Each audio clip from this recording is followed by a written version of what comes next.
ഞെട്ടിക്കുന്ന വാർത്തയുമായി. ചോറോട് പഞ്ചായത്തിൽ കത്തിക്കരിഞ്ഞ നിലയിൽ മൃതദേഹം കണ്ടെത്തി. സംഭവത്തിൽ പോലീസ് അന്വേഷണം ഊർജിതമാക്കി.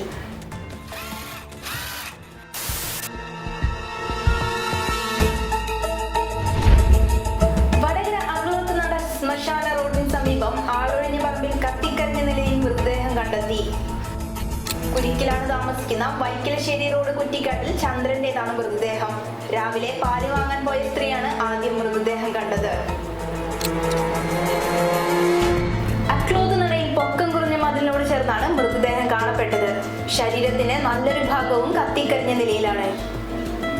വടകര പോലീസ് നടത്തിയ പരിശോധനയിൽ സമീപത്തു നിന്നും മൊബൈൽ ഫോണും കത്തും കണ്ടെടുത്തു. ആത്മഹത്യ എന്നാണ് പോലീസ് നിഗമനം. കോഴിക്കോട് മെഡിക്കൽ കോളേജിലെ പോസ്റ്റ്മോർട്ടത്തിന് ശേഷം